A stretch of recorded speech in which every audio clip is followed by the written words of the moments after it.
નમસ્કાર દર્શક મિત્રો, સુરત ફર્સ્ટ ન્યૂઝમાં આપનું હાર્દિક સ્વાગત છે। હું છું મેઘા અગ્રાવત અને જોઈએ આજના સમાચાર વિગતવાર।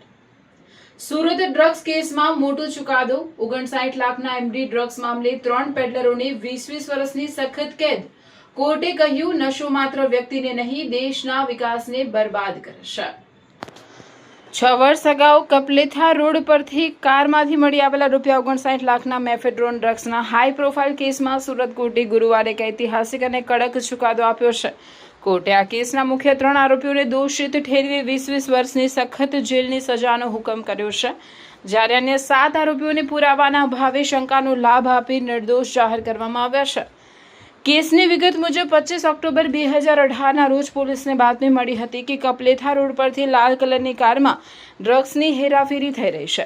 પોલીસે વોચ ગોઠવીને રિઝવાન સ્માર્ટી, તોહિદ શેખ અને ઇમરોઝ શેખને આંતર્યા હતા। કારની તલાશી લેતા તેમાંથી અંદાજે 59 લાખની કિંમતનું મેફેડ્રોન ડ્રગ્સ મળી આવ્યું હતું। આ ત્રણેય આરોપીઓ ડ્રગ્સની ડિલિવરી કરવા જઈ રહ્યા હતા ત્યારે જ પોલીસે તેમને ઝડપી જેલ હવાલે કર્યો હતો।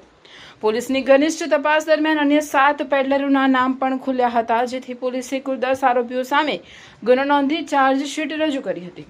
લાંબી કાનૂની પ્રક્રિયા અને દલીલો બાદ કોર્ટે પુરાવાઓને ગ્રાહ્ય રાખી મુખ્ય 3 આરોપીઓ અઝહરુદ્દીન શેખ, રિઝવાન અને તોહિદને ગુનેગાર ઠેરવ્યા હતા અને તમામને 20 વર્ષની જેલની સજા સંભળાવી છે।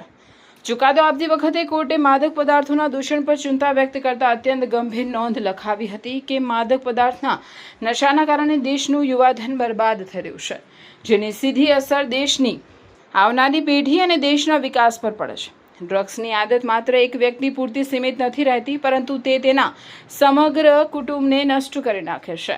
પરિવારને એક વ્યક્તિ જો નશાના રવાડે ચડે તો આખું કુટુંબ આર્થિક અને સામાજિક રીતે પાયમાલ થઈ જાય છે અને ગંભીર મુશ્કેલીઓમાં મુકાઈ જાય છે।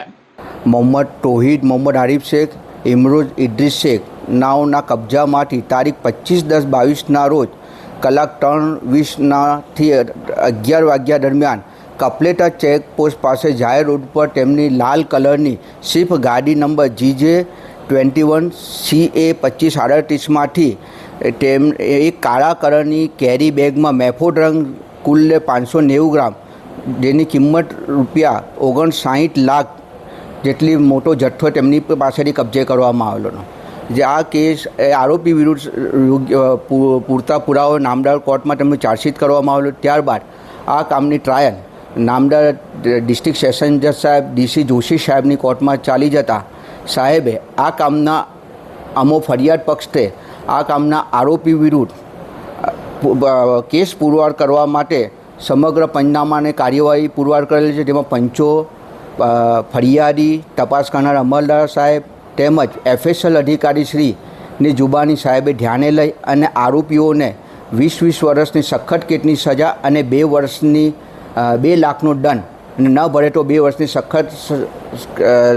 સખત કેદની સજાનો હુકમ કરવામાં આવેલ છે। સાહેબ, સમાજમાં કેટલો દાખલારૂપ આ જજમેન્ટ હોઈ શકે છે? સાહેબે એ પણ હુકમમાં એ પણ હકીકત દર્શાવી છે કે આવા ગુનાઓ રાષ્ટ્ર વિરોધી છે અને ભારતના આપણા યુવાઓનો યુવા ધનને નાશ કરે છે અને એક સમગ્ર સમાજમાં દાખલો બેસે, જે કારણસર પણ આવા આરોપીઓને સજા કરવી જોઈએ એ ધ્યાને લઈ સાહેબે આરોપીઓને સખત સજા કરેલ છે। સર, કયા સાહેબની કોર્ટમાં આ જજમેન્ટ આપવામાં આવ્યું છે? આ આપણા સુરતના ડિસ્ટ્રિક્ટ એન્ડ સેશન જજ DC જોશી સાહેબની કોર્ટમાં આ સમગ્ર કાર્યવાહી ચાલી છે અને સાહેબે તેમને સજા ફરમાવી છે। કેટલા ટાઈમમાં આ જજમેન્ટ આવ્યું છે સર?